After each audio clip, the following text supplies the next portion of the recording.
Съемочная группа телепередачи «Тайные истории» приехала в Новоафонский музей Абхазского царства. Здесь очень много интересных артефактов. И о них сегодня нам здесь расскажут научные сотрудники.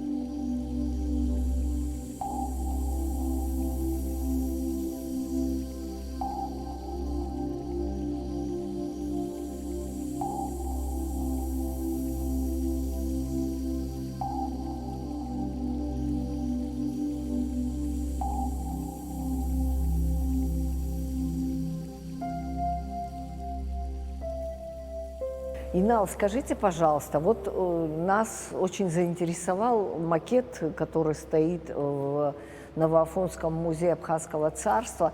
Почему именно этот фрагмент Анакапийской крепости вот, был вами взят в основании этого проекта?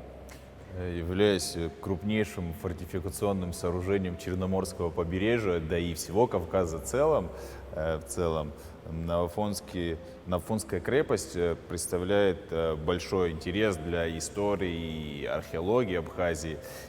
И поэтому вторая линия обороны, которую мы видим, дирекция заповедника в лице Алхаса Валиковича Аргун, было выдвинуто предложение начать археологические исследования в районе Привратной башни данной крепости, поскольку она являлась малоизученной. И нужно было готовить, назрела необходимость подготовки проекта реставрации, реконструкции данного узла. Расскажите нам о самом проекте, когда он был реализован, кто автор этого проекта? Хотел бы сказать, что данный макет, это 3D-макет, который для Абхазии является редкостью. Она была первая в своем роде. На основе проекта реставрации Новоафонской воротного узла Новоафонской крепости как раз-таки и был создан данный макет группой архитекторов из Ростова-на-Дону. Да, они, в принципе, известны по заказу дирекции в лице Алхаса Валиковича Аргуна. Итак, известно, что на Анакапийской крепости были две линии обороны. Вот в данном случае перед нами вторая. Да? Ну, расскажите нам о ней. Хочется начать с цитадели, которая была воздвигнута. Ее сейчас на макете нет, но тем не менее это является ядром крепости. Стены ее были сложены во II веке нашей эры. Позднее, к концу VI века нашей эры, была воздвигнута вторая линия обороны. К этой эпохе ее относят абхазские и, в общем-то, ученые со всего мира. Следует сказать, что она состоит из трех основных стен, среди которых выделяется южная стена протяженностью 520 метров. Она представляет особый интерес. Западная стена, которая протяженностью 410 метров. И восточная стена, да. Вот какой-то отрезок есть у нас протяженностью 80 метров. Все они, западные и восточные стены, они подходили вплотную к первой линии обороны, к цитадели. Итак, вот эти знаменитые башни, которые сейчас стоят на Анакапийской горе, они здесь целые. То есть за вот этот период башни разрушились. Какую функцию несли эти башни, расскажите нашим телезрителям. Следует сказать, что да, башни, они, естественно, предназначались для охраны данного отрезка фланкирующего. После арабского нашествия в 700, кстати говоря, которое арабы не смогли на Западном Кавказе взять единственную крепость, это была Анакапийская. И после этого, значит, после арабов проводится большая реконструкция данного узла и второй линии обороны в целом. И здесь настроены еще три ярусы были надстроены над привратной башней. Вот в разрезе мы ее видим. Это многоуровневая система. Последние 2 яруса, в частности, своды были выложены по заключению историков, которые исследуют абхазскую школу архитектуры. Названа она Абазской, поэтому она является уникальной. Вот судя по высоте, это вот равно примерно 5-этажному дому. Да, все верно. Да.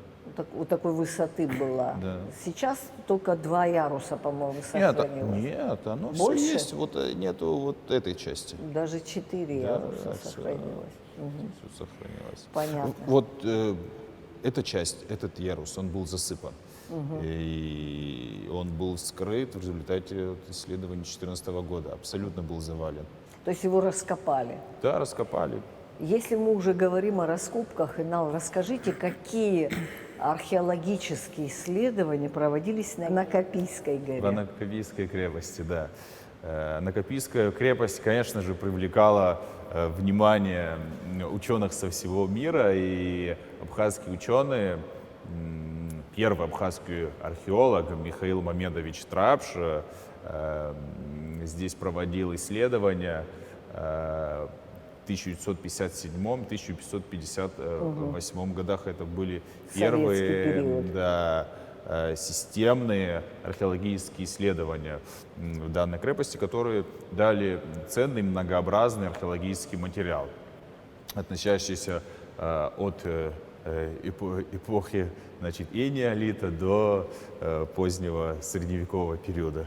В конце 20-го, в 21 столетии здесь проводятся археологические исследования, так скажем, во многом в результате проведения различных зачисток на территории крепости были обнаружены ценнейшие материалы, которые, собственно, здесь и пополняют часть коллекции данного музея, но по инициативе дирекции заповедника по предложению Алхаса Аргун в 2014 году выездная археологическая комиссия Академии наук Абхазии заключила, что археологические исследования по предложению дирекции нужно и уже своевременно проводить. Были начаты в полевой сезон 2014 года в районе привратного узла над входной группой проводились.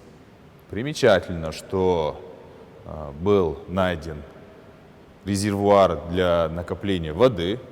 Здесь он у нас, нужно сказать, что считалось до этого, до того, как обнаружили данный резервуар, считалось, что есть только осадный колодец до территории цитадели. На самой вершине. На самой вершине. Оказалось, что здесь у нас тоже есть такая сборище для воды.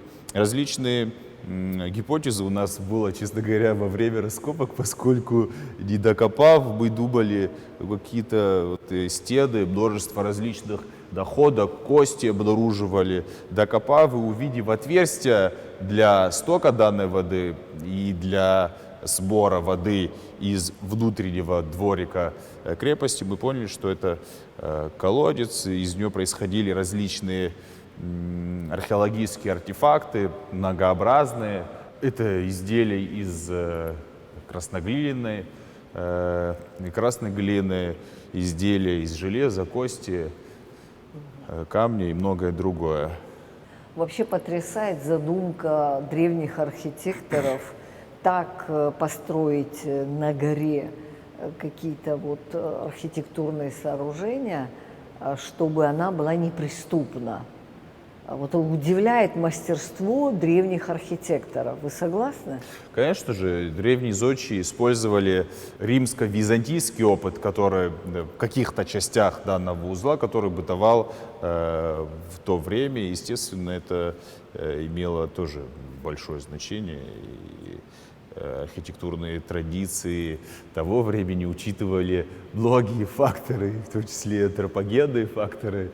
Вот. И поэтому, конечно же, хорошо продумано с фортификационной точки зрения. Да, вот эти бойницы в башнях как раз свидетельствуют о том, что неприятеля ждали всегда со стороны, как правило, моря, и что были наготове в любой момент защищать свою родину. Да, даже следует сказать, что вот входная калитка, которая, да, у нас на южной стене, у второй башни находится, она небольшая, но она тоже имела свое большое значение, так скажем, поскольку из этой калитки, да, сейчас на макете кажется, что легко подняться, но наступая и пробираясь по склону вверх к этой калитке, невозможно было сохранить значение доступающей силы, поскольку это все было бы легко отражено. И при этом с этой калитки, выйдя с этой калитки,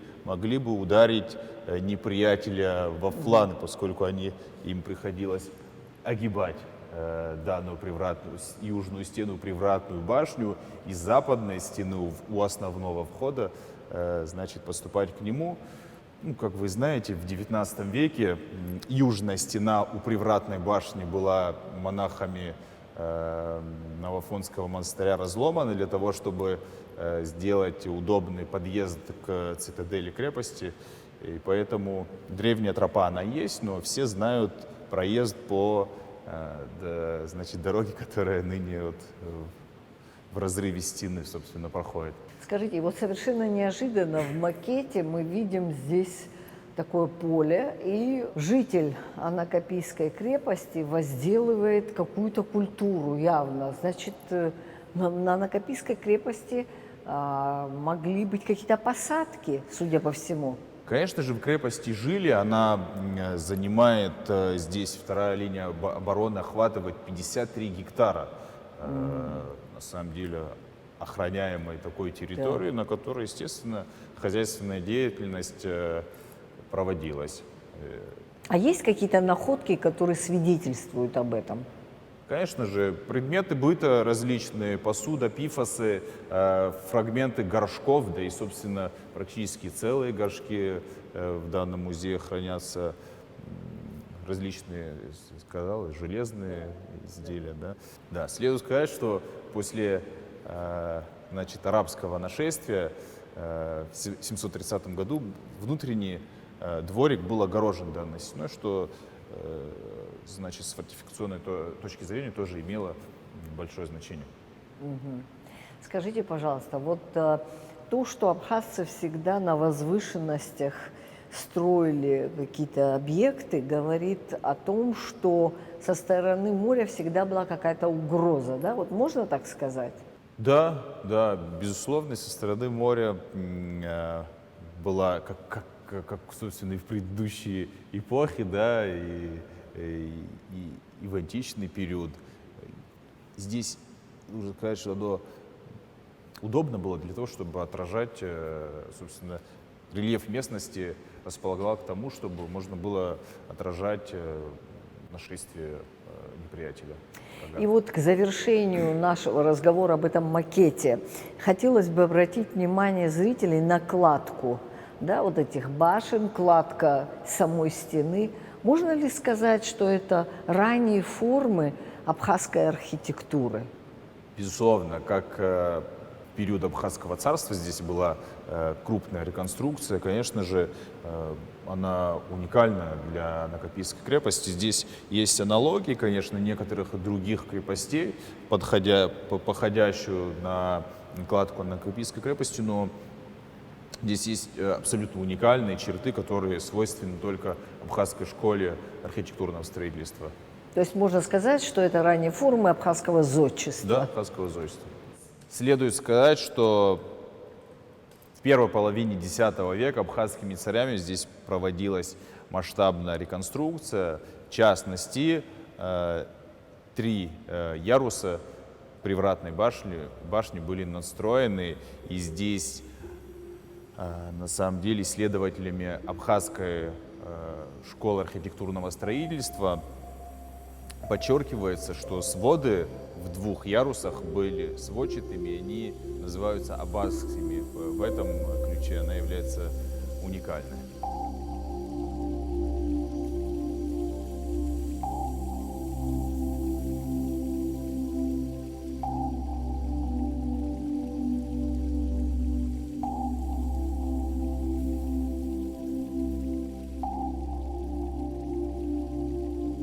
Инал, мы стоим у витрины, где, вероятнее всего, расположены находки, найденные на Накопийской крепости, да? Да. Расскажите, что Да. мы тут видим?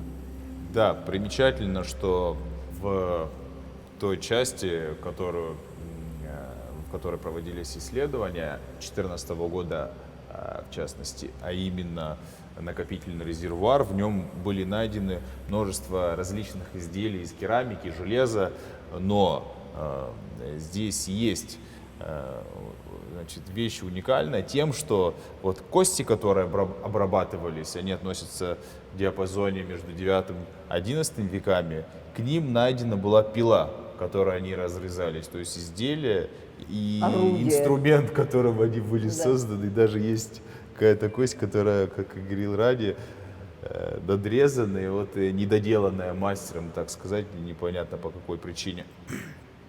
Поэтому это вот такие ценные изделия. Ну, есть, конечно, различные части различных изделий, которые в этом стенде, они происходят именно из района Привратной башни, где проводились исследования полевых сезонов 14-х и 15-х годов. Вот эти предметы, которые выставлены, как раз, мне кажется, свидетельствуют о том, что на вершине Накопийской крепости жизнь кипела. Безусловно, там хозяйственная деятельность много столетий, конечно же, проводилась собственно, до упадка данной крепости, которая произошла, крупный упадок произошел в 13 веке уже, и, конечно же, могли и после этого жить, но тем не менее вот бурная деятельность проводилась в этот период, что подтверждается множеством артефактов, которые вы не только на этом стенде, но в 2 залах данного музея можете посмотреть. Гости Спасибо. могут посмотреть. Спасибо, Инал, за содержательную лекцию. Я думаю, зрителям Абхазии будет интересно увидеть эти удивительные артефакты, повествующие о нашей истории.